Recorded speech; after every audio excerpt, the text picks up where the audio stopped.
Welcome, everyone. Thank you for joining us today. I'll mention again, if you need closed captioning, simply click on the CC button located at the bottom of your Zoom screen. You may need to click on the More menu option to access the closed captioning button. My name is George Strawley. I am the engagement specialist for Region 4 of the network of the National Library of Medicine. We cover, our region covers the Mountain West states from the Canadian border to the Mexican border, plus the Dakotas. So welcome today, and we'll get started. First of all, a brief overview of NNLM. NNLM stands for the Network of the National Library of Medicine. We are the outreach arm of the National Library of Medicine located outside Washington, D.C. NLM is the world's largest biomedical library. It falls under the National Institutes of Health, and we have 7 regional medical libraries covering different regions through the country, which you can see in the map here. We are located at academic health sciences libraries across the country. NNLM's guiding mission is to provide equal access to biomedical information and to improve individuals' access to information so that they can make informed decisions about their health. We collaborate with various organizations, including but not limited to public and academic libraries, schools, hospitals, and community-based organizations. I will also add public health agencies to that list as well. Our 3 main pillars are providing funding to organizations, conducting outreach, and conducting training like today's webinar. A few housekeeping items before we get started. Attendees agree to the NNLM Code of Conduct, so please keep all interactions respectful. Today's session will be recorded and the slides will be made available. Please note that it can take a few weeks for us to edit and caption the video. We will send out a link to all registrants when the recording is ready. There will also be a credit link for continuing education credit from the Medical Library Association that will be shared at the end of the session. If you complete the evaluation at that link, that will be the first step to claiming your MLA continuing education credit. Basically, it gives you a code that you can then take to the MLA website and claim your credit. And we will have time for questions and answers at the end. So please enter all your questions into the chat as we go along. The next Region 4 Connections webinar will be in January of 2026. The speaker and topic is still to be decided, but we will share details on our webpage, our blog, and via our weekly newsletter once the session is scheduled. So stay up to date with Region 4 by signing up for our newsletter or visiting our blog. Scan the QR code on that screen to visit the website, or just go to our Region 4 page at nnlm.gov/about/regions/region 4. Okay, before I introduce our guest speaker, I wanted to highlight a resource related to today's topic, which is NNLM's Disability Guide. This guide includes suggested reading, useful resources, infographics, and more. A link to the guide will be shared in the chat, so please feel free to peruse it after our time together. Now, I want to welcome today's speaker, Ms. Amy Denton-Luke. Amy is the creator of Disabled in the Wild, which is a blog, a YouTube channel, and an Instagram account that focuses on exploring the outdoors with chronic illness and disabilities. Her goal is to encourage fellow chronically ill and disabled folks to find ways of enjoying the outdoors within their abilities, and to invite non-disabled folks to learn more about what it really means to be disabled. Amy is a chronically ill and disabled outdoors lover herself, managing chronic pain, fatigue, cognitive dysfunction, and mobility issues in the outdoors and in daily life. Her favorite outdoor activities are rock hounding and camping with her husband Dave and dog Lucy. Okay, welcome, Amy. Glad to have you. Yeah, thank you so much for having me, and thanks for everyone joining us as well. I hope you're all having a low pain, low symptom day. I will now share my slides. Here we go. Share.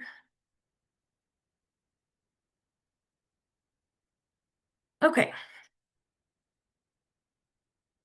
Like George said, my name is Amy Denton-Luke, and I'm the creator of Disabled in the Wild, an Instagram account, YouTube channel, and blog where I talk about exploring the outdoors with chronic illness and disabilities.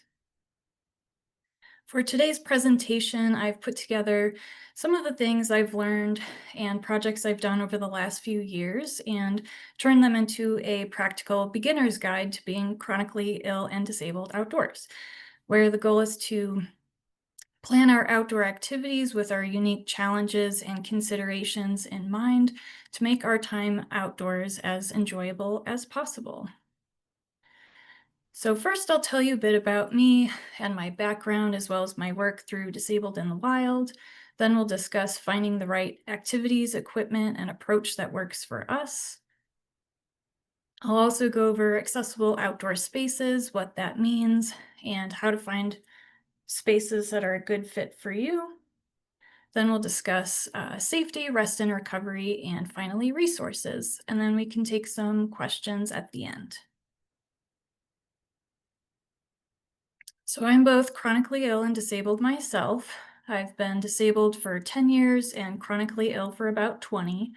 My primary symptoms include severe chronic pain in both of my legs, chronic fatigue, cognitive dysfunction, as well as the mobility issues. So I've also been a forearm crutch user for about 8 years.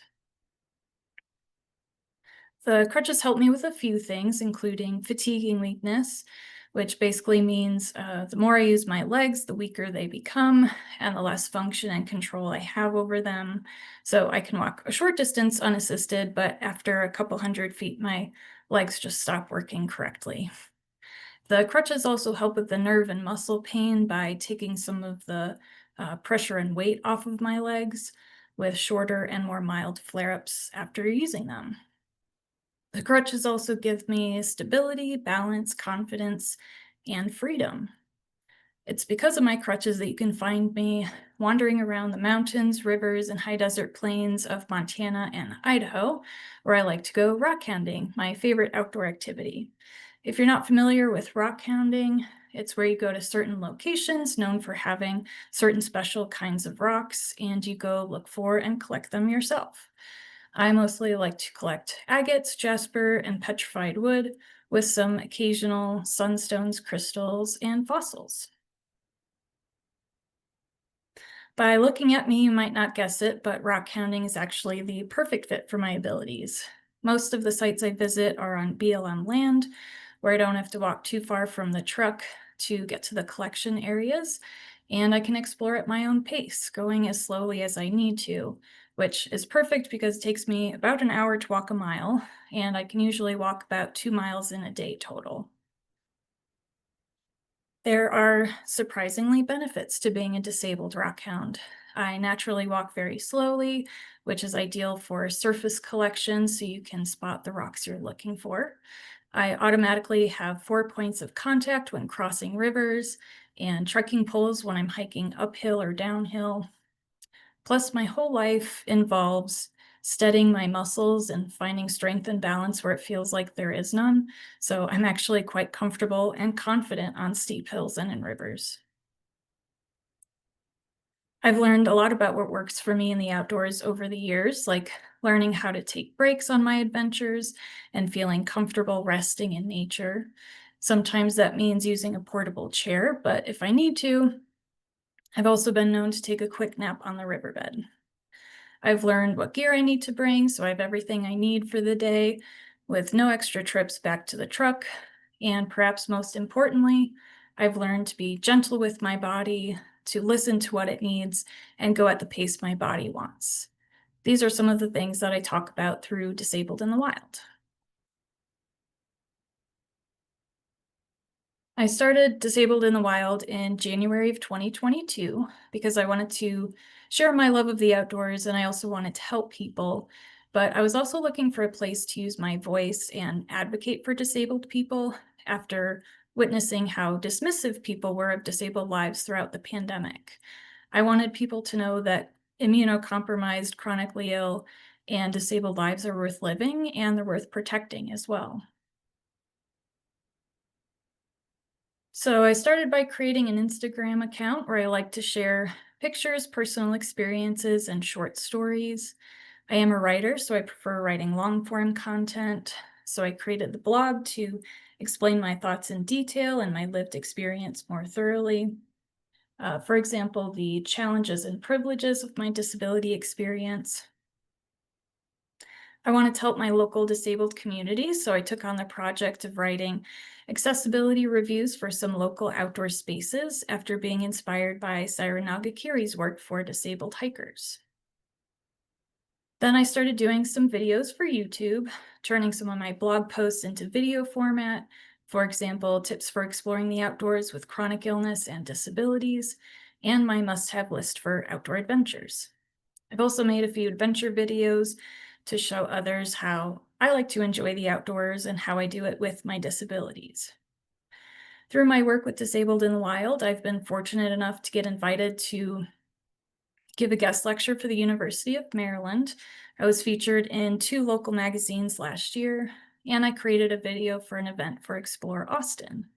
This past spring, I did a 90-minute presentation for the Montana Library Network, and over the summer, I actually helped Montana's Fish, Wildlife, and Parks on some of their accessibility initiatives. So this is a topic I not only love sharing with others, but it's one that a lot of folks are starting to take interest in, which is great. Before we dive in, I thought it would be helpful to first go over some of the basics of disability so that we're all on the same page. Because when we talk about disability, a lot of folks just think about a wheelchair user who has a total loss of function in their legs, but disability includes a lot more folks than that. A disability simply means a person struggles with one or more daily functions or activities. It doesn't have to be a total loss of function. It can vary in severity and extent. Some people are born with congenital diseases, or some people are born with disabilities due to congenital diseases.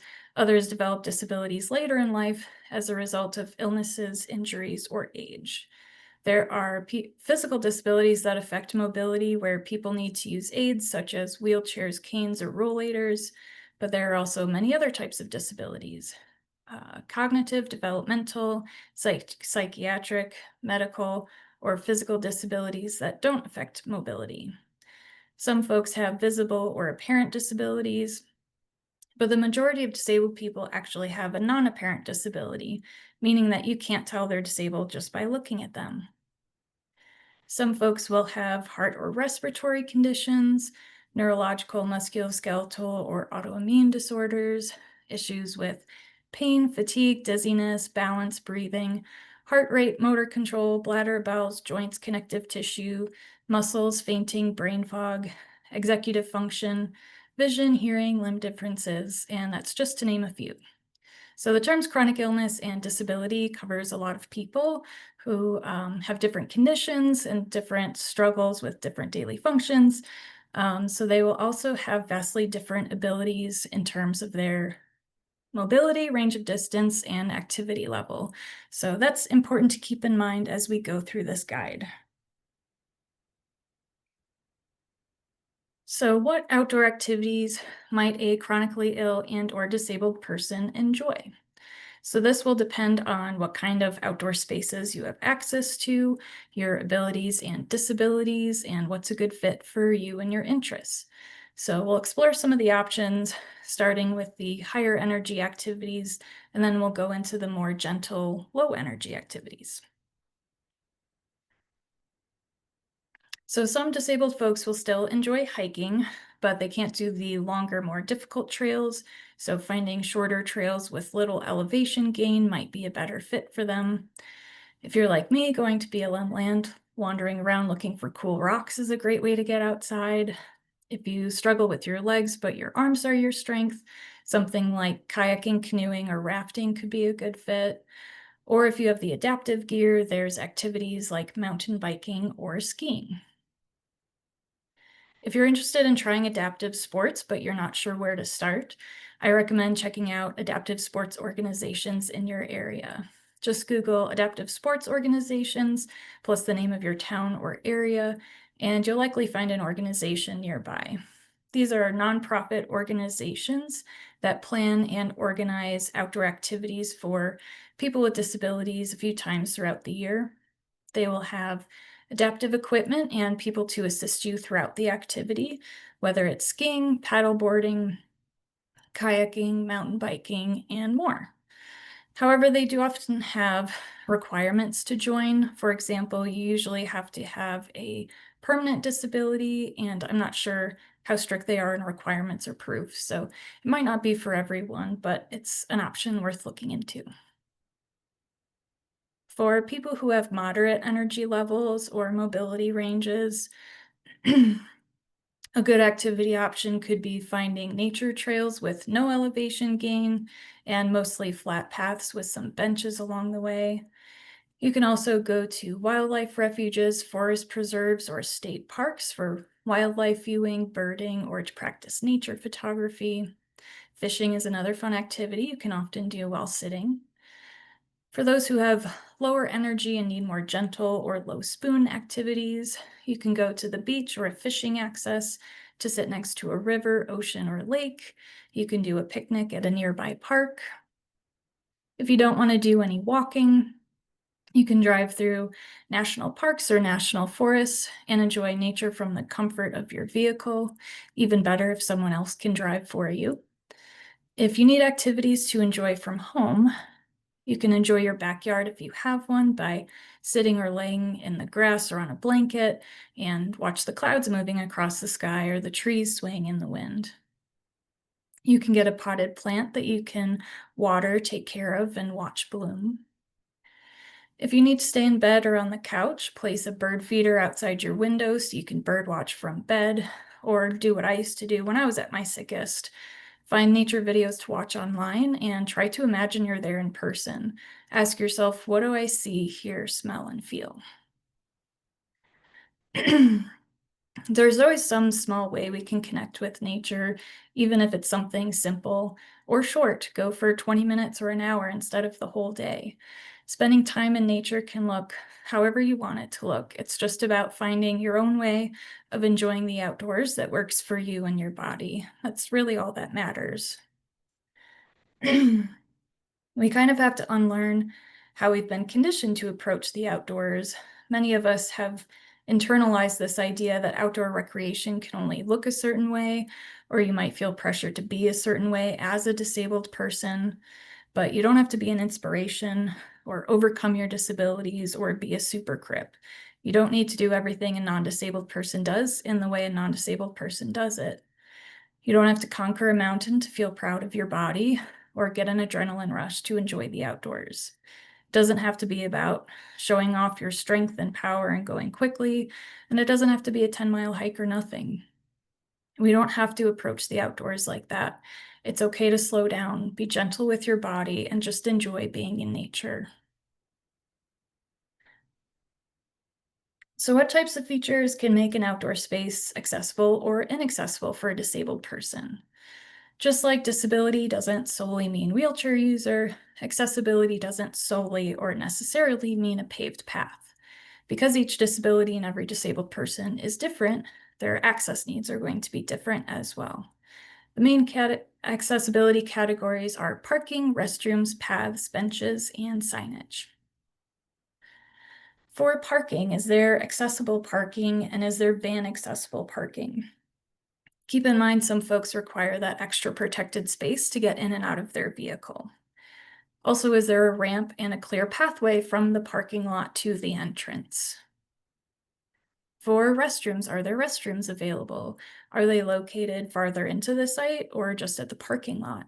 That can make a big difference for folks with bladder and bowel conditions. Are the restrooms ADA accessible? Are there steps and stairs to get to the restroom? For pathways, what is the material of the path? It does not have to be concrete or asphalt for it to be accessible, just a firm, mostly flat surface. And in fact, paved paths don't work for every disabled person. For example, I would prefer finely crushed gravel trails because they're less painful for me to walk on with my chronic nerve pain. But on the other hand, a finely crushed gravel path may be more difficult for some wheelchair users to navigate. So everyone will have a different need and preference here. There is no one size fits all when it comes to accessibility. For other path materials, chunky gravel is used a lot. I'm guessing because it's cost effective, but it's very hard to wheel a wheelchair through it. Boardwalks are also great, but over time, sometimes boards can shift and potentially cause tripping hazards. I like natural dirt trails, but in the rain, they can become soft and muddy and problematic. So there are pros and cons to every material. Other factors with paths: how wide are the paths? Are there bumps and holes, or is it fairly even? Are there obstacles like tree roots or large rocks, rough transitions, or other tripping hazards? Lifting your feet can be difficult and physically exhausting for some folks. So if there's a lot of obstacles, it can actually change the difficulty level of the trail for them. Also, are there steps and stairs or any steep hills? And how far is the walk from the parking lot to the point of interest? Next, are there benches? How many benches and how far apart are they? Do the benches have back support? This would be helpful for people with fibromyalgia or chronic fatigue syndrome, where pacing is especially important. For signs, are the trails clearly marked? Are there signs that point where to go, especially at forks in the trail? This one is essential for people with cognitive issues or folks with low vision. There are other small factors that might be useful to know for some folks: loud noises, strong smells, large crowds, health hazards like blue-green algae blooms. I also always think it's helpful to know what views and activities are available at a site, so I know if it's worth visiting and worth the flare-up afterward. Additionally, some outdoor spaces will also have accessible features like accessible picnic sites, campsites, fishing platforms, viewing platforms, and even kayak launches.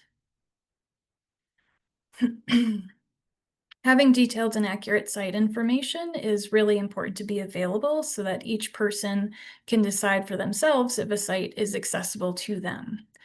So, how do you find this information? How do you know which sites are going to be accessible for you and a good fit for your abilities? Depending on your location, sometimes this information is readily available, and other times you're going to have to do some digging. If you're a hiker, there are probably some local hiking trail guidebooks, as well as apps like All Trails, where you might be able to find some shorter trails with basic information like distance and elevation gain.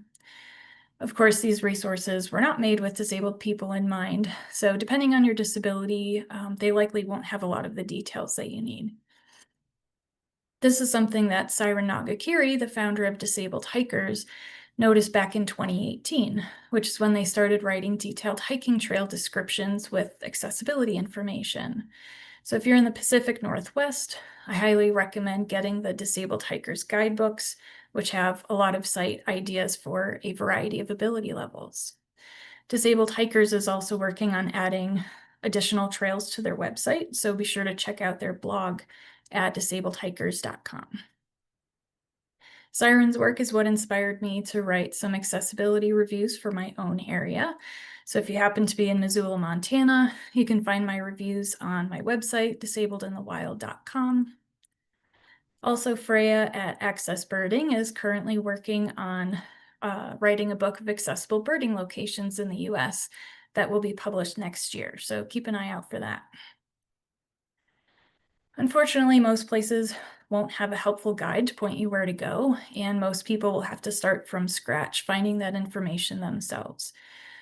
So what I would do is start by searching on either Google or Google Maps for outdoor spaces near me, state parks near me, hiking trails plus your area, or just scroll around on Google Maps looking for green spaces and green icons and start gathering the names of sites that you want to look into. Once you have some site ideas, see if there's information available on the FWP, USFS, or other official government sites. What and how much information is available there is going to depend largely on the state and the site. For example, the Michigan Department of Natural Resources website has a page dedicated to accessible recreation and which sites are accessible. Hopefully soon more states will follow suit, but at the moment, most states do not have a dedicated accessibility page, and you'll have to go through each site individually to find the few basic details that are available. And unfortunately, in addition to limited information, I've also seen inaccurate information on these websites before. So take everything you read with a grain of salt. If the official sites aren't helpful, check out recent blogs and Google reviews and see what information you can gather there. Check out the pictures people share too, because sometimes you can get the information you need that way instead. With reviews and blogs, just keep in mind that people have different perceptions of sites and might describe them in a way that you wouldn't. What one person calls easy or accessible might not be easy or accessible to you. Plus, sites change, especially in places with annual spring runoff and flooding that might affect the path or the entrance. You can also look at each site on Google Maps with satellite view to get an idea of the layout and the area. Sometimes I even measure the distance from the parking lot to the point of interest if I can't find that information elsewhere. To measure distance in Google Maps, you first left-click on the map on your desired starting point, then right-click on your pin and select Measure Distance, then left-click your endpoint on the map, and it will tell you the estimated distance. So there's lots of creative ways to try to find information. It's really up to you how much you need to know beforehand and how much digging you're willing to do online. You can never fully know what a site is like until you get there, but it can be helpful to look it up first to try to be prepared. You know, if people are saying the road to the trailhead is super bumpy or windy, then I know to bring nausea medication. Or if I'm going to a park with no benches, then I bring my portable chair. I also recommend having a backup plan in case your first choice of site turns out to not be a good fit for you after all. Then you're not traveling all that way or causing a flare-up over nothing. Moving on to equipment. What can you bring or use that might make your outdoor adventures easier? What outdoor gear can help support you? First and foremost, I want to talk about mobility aids because a lot of folks really struggle to start using them. People sometimes feel embarrassed, self-conscious, or think their condition isn't bad enough. But you don't need to have a total loss of function in order to justify using a mobility aid.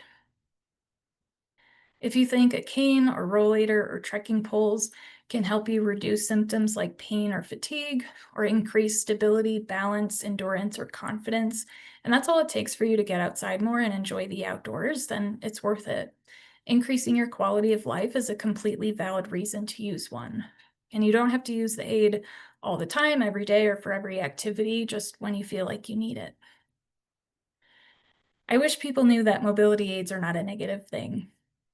Using an aid is not somehow giving up on yourself or giving in to disability. Mobility aids exist to support our bodies the way they need to be supported and help us continue living our lives the way we want to live. They can make it possible to go to certain places or go do certain activities or just do more in general. That's why so many people view their aids as freedom. I, for one, couldn't do any of the things I do outdoors or indoors if it wasn't for my crutches. They are a wonderful, positive addition to my life. In addition to mobility aids, I highly recommend looking into adaptive equipment rentals for your area. These places are usually a nonprofit where they have various mobility aids and adaptive equipment that you can rent for a certain number of days and a certain price, although it's often free. To see if this is available in your area, just do a Google search for adaptive equipment rental plus your town or area. For example, in my area, we have the Montana Assistive Technology Program. The equipment is typically free, and you can borrow the gear for anywhere from a month to 180 days for some equipment. All you have to do is make a reservation on their website, pick it up, use it wherever you want, and then return it. Oops. You can borrow mobility aids like rollators and wheelchairs, including all-terrain and beach wheelchairs, as well as ramps to get the chair in and out of your vehicle. There's also adaptive outdoor gear like kayak and boat equipment, adaptive ski sets, and even bow hunting wheelchair attachments, and more. So this is an amazing resource, and I would encourage everyone to utilize it. There are also certain outdoor spaces that will have their own adaptive equipment available to borrow at that particular site on the day of your visit. For example, a state park might have a wheelchair or two available at the visitor center that you can use on specified trails within the park. Go to the park's official website and check for an accessibility section to see if they have equipment to borrow, or you can reach out to them via phone or email. I've also seen specialized beach wheelchairs and all-terrain wheelchairs available through a wider area like the town, the county, or through universities, where there's some flexibility on where you can take the equipment for the day or a couple of days. For example, this all-terrain track chair in South Dakota is available through the university. It comes with a trailer and you can take it wherever you'd like within the state for up to 2 weeks. I was also recently in South Carolina and I was looking up accessible public beaches and I stumbled on the town of Sullivan's Island, which has a beach wheelchair you can rent to take to any of their beach accesses for the day. Lastly, for equipment, I wanted to talk about outdoor gear and finding your own personal must-have list for outdoor adventures. Everyone's must-have list will be different, of course, depending on the location you're in, the terrain, what activities you're doing, plus your particular illnesses and disabilities. I shared my own must-have items on YouTube and my blog, where I talked about which outdoor gear is helpful for me and some of the things that I have to think about when choosing that gear. For example, the backpack I use has to be tall and narrow so I can still fit lots of stuff in it, but then my elbows aren't bashing into the pack as I'm walking with my crutches. I also bring a portable chair or stool wherever I go. They're both lightweight and compact. The stool sets up in about 10 seconds. I use it when I need to take a quick 5-minute break while walking. I use the portable chair when I'm staying a bit longer in one spot. Takes 2 minutes to set up, and then I have a safe place to sit back and rest my back, shoulders, and abdomen. My hiking boots have to be super lightweight and non-bulky so I don't trip over my own feet. For my forearm crutches, I usually use a specific brand for hiking called Side Sticks. They are lightweight, have ergonomic grips and shocks. I also like Millennial Medical's InMotion Pro forearm crutches, which also have ergonomic grips and a spring assist and are way more affordable. I also wear weightlifting gloves to protect my hands while walking, which is especially important when you're weight bearing on your crutches. Otherwise, you can rip holes through your skin after walking long distances. Ask me how I know. As a rock hound, my hands are constantly covered in dirt, mud, algae, and probably cow poop. So I bring hand wipes and hand sanitizer to clean my hands before I have to eat with my medication. I also bring a dry bag to keep my medication water and dirt free. And lastly, I always like to share my pro tip for those with a vulva and especially an overactive bladder. If you don't like packing out used toilet paper, but you also know drip drying isn't quite good enough, I recommend wearing a small cotton pad like panty liners for menstruation or incontinence to absorb any excess moisture after squatting in the bushes. So those are some of my must-haves. Hopefully this helps get you all brainstorming what outdoor gear might be helpful for you and what features you might want to look for in that gear. I also want to touch briefly on safety because the reality is that as chronically ill and disabled people, we are more likely to have issues come up outdoors. I've nearly passed out in the middle of a river before. I've been caught in lightning storms because I couldn't walk fast enough to get out of there in time. And then there was one time where I got confused and disoriented when I was rock hounding alone, and I accidentally made a wrong turn. By the time I realized it, I had walked too far, my legs stopped working, my knees kept buckling, I fell a few times, and I even tried crawling because it was 4 p.m. and I didn't have cell service to call for help. Sometimes things happen when you have unpredictable symptoms. Exploring the outdoors when you have known health issues is a risk. So it's important to be careful and take extra precautions to limit that risk as much as possible. Make sure you're thinking realistically about your abilities and what is safe for you to do. My message is not about just ignoring the reality of your body, disabilities, or symptoms and doing whatever the heck you want. It's about figuring out what actually works for you and your body and finding that balance and the intersection between your disabilities, your strengths, and your interests. So, here are a few more suggestions for staying safe. Number one, go with other people if you can, because then if you have any unexpected symptoms show up or you run into any issues, you'll have help. It's also a good idea to communicate with the people you're with what you might need should a health emergency occur. I recently went rock counting with someone who has a heart condition, and he told me, if I start acting funny, just give me the pills in my pocket. He didn't expect an issue to occur, but it's a great idea to tell people in advance just in case something happens. It's also a good idea to communicate your access needs to the people you're planning to recreate with. For example, I usually share with others that I can walk kind of far, but I cannot walk fast. I need to go slow and I have to take breaks. That way they know what to expect from me and we're all on the same page. If you do want to go alone, try to choose a popular trail or park where there are other people in the area just in case something happens and you need assistance. If you're a disabled hiker, then just like any other hiker, make sure a friend or family members know where you're going and when to expect you back. And if they don't hear from you by a certain time, then they should contact a game warden or a park ranger. You can also carry an emergency beacon, basic survival gear, offline maps on your phone in case you get lost. It's also a good idea to wear bright colors or have something bright with you in your pack so that you're easier to spot. And lastly, always bring plenty of water, always pay attention to the time and the weather, and give yourself plenty of time to get back to your vehicle.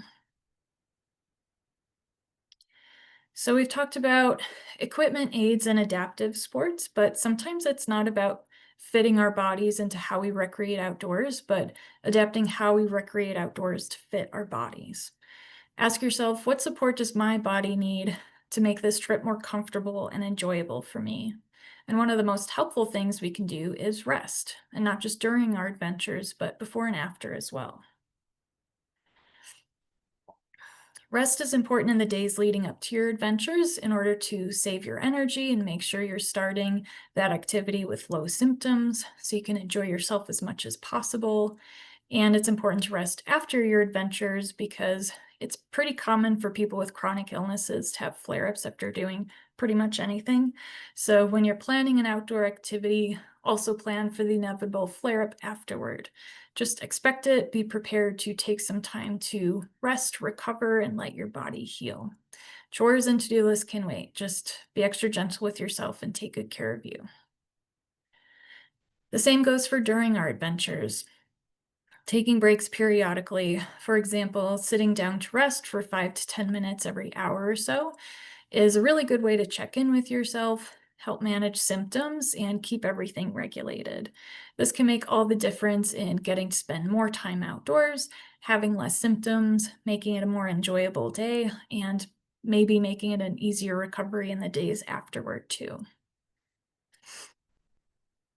I know rest is something that a lot of us struggle with, myself included. So many chronically ill people are ambitious overachievers who don't know how to rest or quit. It doesn't help that we live in a world that tells us to ignore our bodies and push through our limits at any and all costs. Of course, when you're chronically ill, you have to push through symptoms at some point or you'll never do anything at all. But there's a difference between pushing slightly outside of symptom tolerance and completely destroying your body. It takes a long time to unlearn that tendency to overdo it. For many of us, the hard part is not doing more, it's doing less. It's slowing down, taking breaks, listening to what our bodies need. So I want to remind everyone that pushing through is not the only strength we can carry. Listening, resting, and pacing are all strengths too. The great thing about taking breaks is that it gives you time to really take in the view, enjoy the scenery, and truly experience a place rather than just passing through.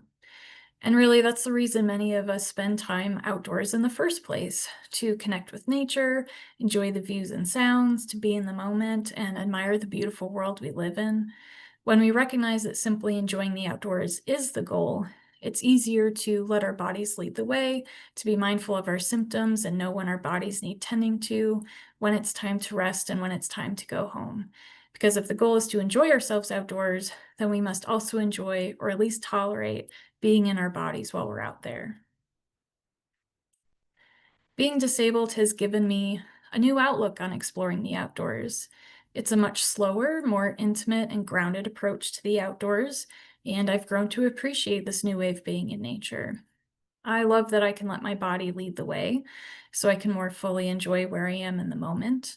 I'm not as anxious about what symptoms may arise because I feel safe and at home resting in nature and tending to my body as needed, which feels very special. I have no interest in fighting my body or conquering a mountain or being an athlete. I just want to sit next to the river. I want to drive into the grasslands and wander around for a while. I want to be gentle and go slow, to lean into what my body needs and explore at my own pace and within my own abilities. I want my body to be enough as it is, and I want other disabled people to know that that's an option too. Learning this new approach doesn't happen overnight. It can take years to adjust to your new life and new limitations and figure out what works for you. You have to first go through a period of grief and acceptance. You have to let go of the way you used to do things and find a new way to do them. And it can be really difficult for people who became disabled later in life to accept they can no longer do what they used to. For some people, this will stop them from pursuing outdoor recreation altogether. When we return to the outdoors with our new limitations, we often have the same expectations of our bodies that we did before becoming sick or disabled, and we make comparisons with how we used to do things, and that makes the adjustment even more difficult. It's really important to first take the time to allow yourself to grieve, and then when you're ready, try to start over. Meet your body where it is right now. Get to know this new you and your new body. Learn a new way of interacting with nature and existing in the outdoors. Be open to trying new activities or trying your old activities in new ways. And try to remember that each day is going to be different. There are going to be days when your body will cooperate and you'll have a great time. There are going to be days when your symptoms will be higher and your body needs more support, but it will still be an overall enjoyable day.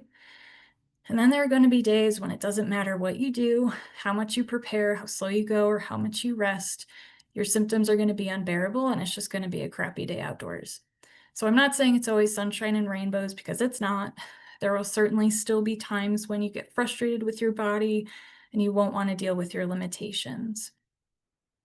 It's an ongoing process of adjusting and accepting, but we're nothing if not adaptable. Over time, we make room for our illnesses and disabilities, and living with them just becomes our norm. And this is why I find it so important to show through my work, not just that I'm exploring the outdoors, but sharing how I'm doing it, how my disabilities affect me, how I accommodate them and adapt, and how I continue to work with my body. I want to show others that we can and we do figure it out and find our way forward. Life goes on after disability. I also would like to normalize disabled people existing in outdoor spaces. Some people are actually surprised to learn that chronically ill and disabled people are interested in outdoor recreation, but losing our abilities doesn't mean we lose our interests. Of course, when people are new to chronic illness or disability, it can certainly feel like the outdoors are no longer for you. That's why representation is so important. They say you cannot be what you cannot see, and I want to show disabled people that these spaces are for them too. Everybody belongs outdoors. When non-disabled folks see disabled people in the outdoors, it challenges their assumptions and socially conditioned biases about what it means to be disabled. Ability, like so many other things, is not a binary, but a spectrum, and we all have our own limitations and support needs, including non-disabled people, whether it's 2 miles in a day with forearm crutches or 10 miles in a day with trekking poles.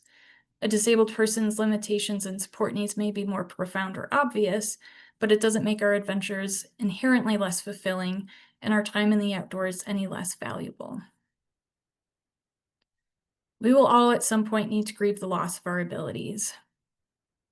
Any one of us can become disabled or more disabled at any time, whether it's from illness, injury, or age, and we will all eventually become disabled if we live long enough.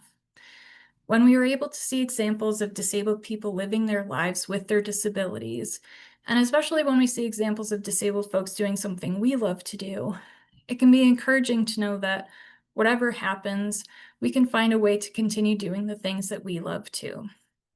So that's what I hope to provide for both disabled and non-disabled folks: hope, reassurance, and encouragement. Another one of my goals is to raise awareness and help educate people on disability. So I also have some book recommendations for everyone. Demystifying Disability is the perfect introduction to disability because it covers a lot of basics. This is the one I recommend to everyone. It's a great place to start.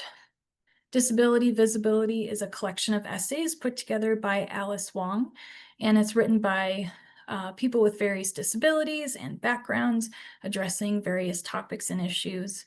It's a great introduction to the lived experience of disability from different perspectives.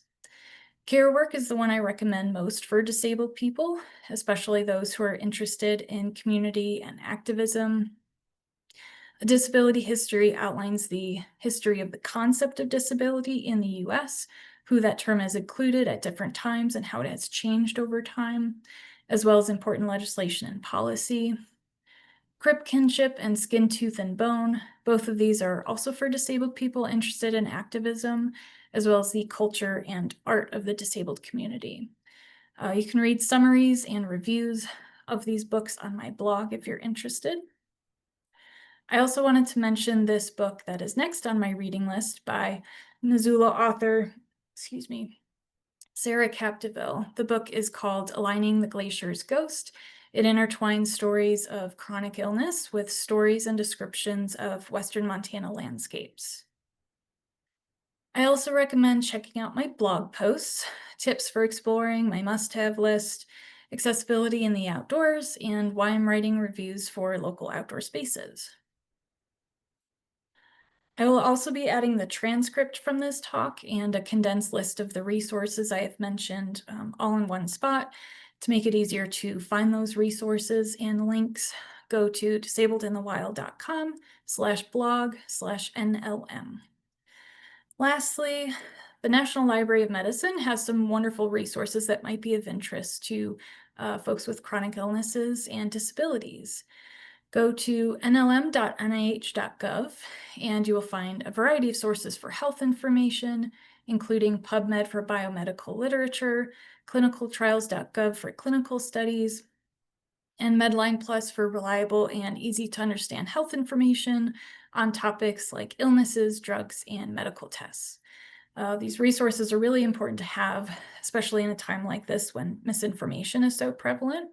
And the great thing about NLM is that you have all of this trusted information in one place, and you can get the data and research from the actual sources.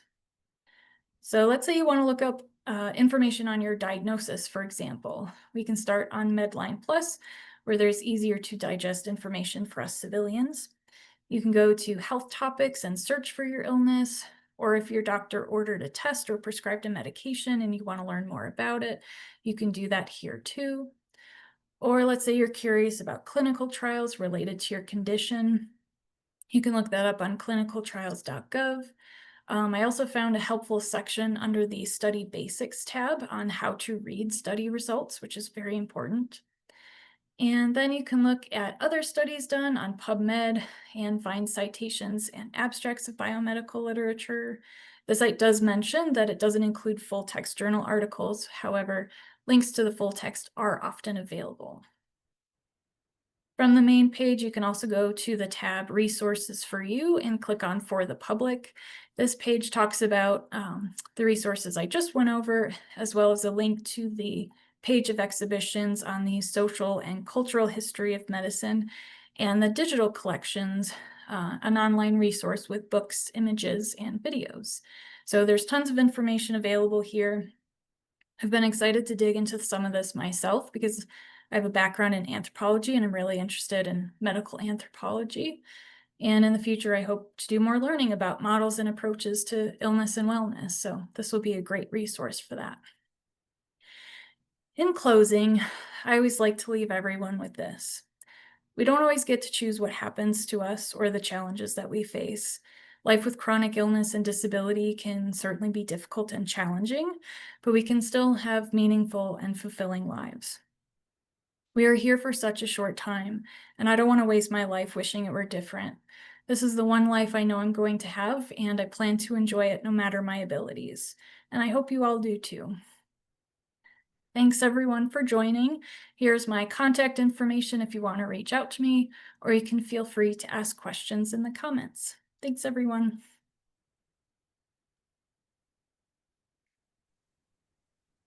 Thank you so much, Amy. Thank you so much, Amy. I really appreciate it, and you're getting a lot of appreciation in the chat right now. That was a great talk. We've got time for a few questions. So I'd just like to go to the first one we have listed here. Melanie asked if a public library wanted to create a lendable kit for people with disabilities to enjoy the outdoors, what would you recommend for the kit to include? A kit. I'm not sure I know what that means. Well, just if you were to get together a few resources, something that somebody could take home, and maybe borrow for a couple of weeks or something like that, what would you include in it? Oh, that's a good question. I would have to think about that. Because there's books like the Disabled Hikers Guidebooks or the book that Access Birding is writing next year. I would have to give that some thought. Yeah. Okay. All right. Well, thank you. Maybe we can post a list about that, Yeah. or something like that. Dan asks, are there groups in the Chicago area? Do you know? Do you know? I don't know of any groups. Um, yeah, none come to mind. I know of some in the Pacific Northwest, but that's really the extent of my knowledge on groups. Yeah.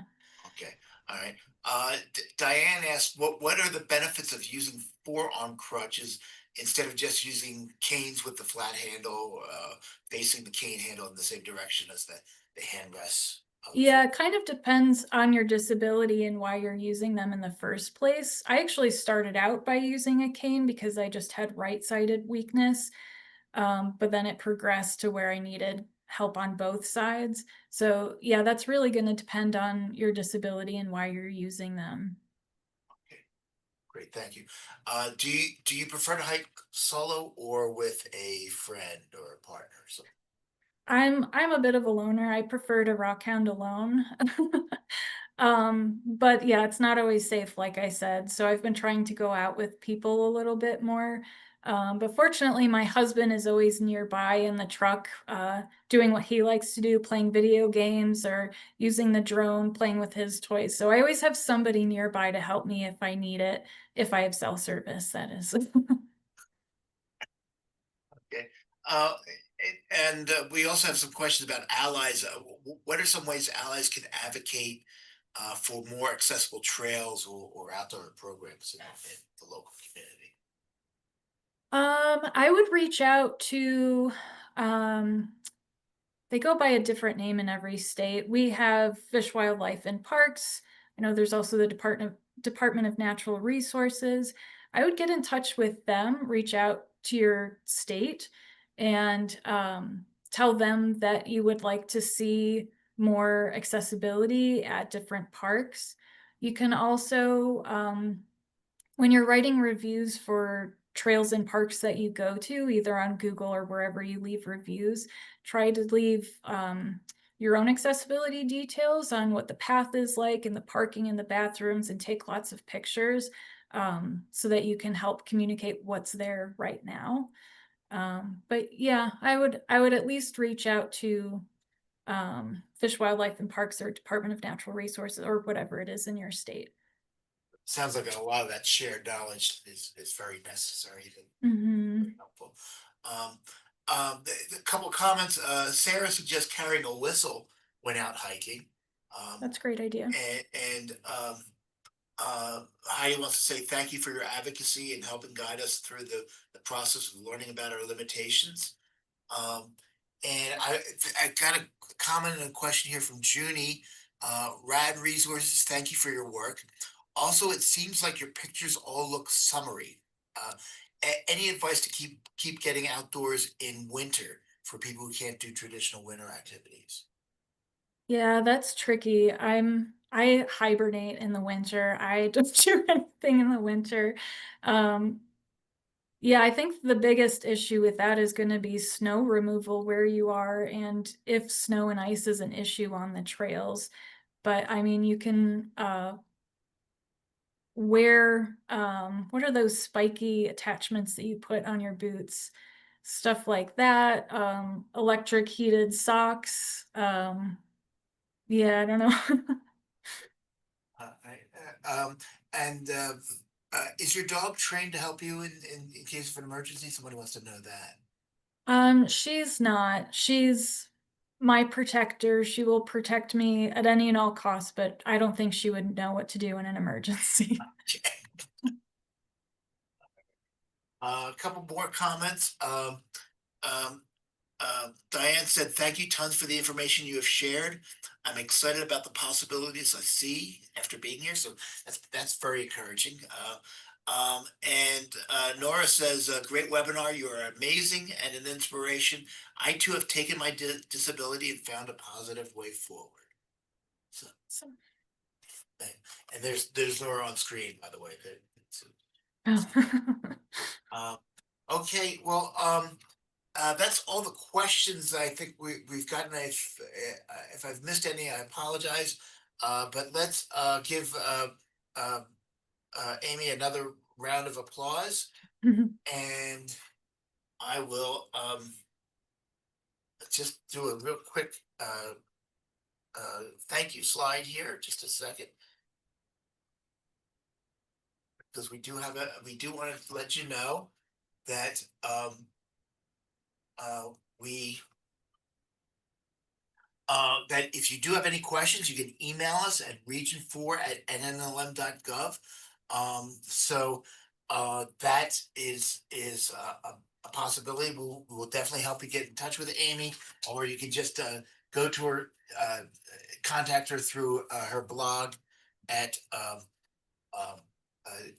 disabledinthewild.org. Do I have it correct? Yes. Disabledinthewild.com, and my .com. email is disabledinthewild@gmail.com. Yeah, if you want to email me questions, I'm not always good at answering questions on the spot. So if I didn't answer your question, well, email me and I'll give it some thought and get back to you with hopefully something better. Great. Thank you. Thank you very much. I appreciate you being here. And with that, thank you everybody for joining us for this webinar, and have a great day. Thank you, everyone. Thanks for watching. This video was produced by the network of the National Library of Medicine. Select the circular channel icon to subscribe to our channel, or select a video thumbnail to watch another video from the channel.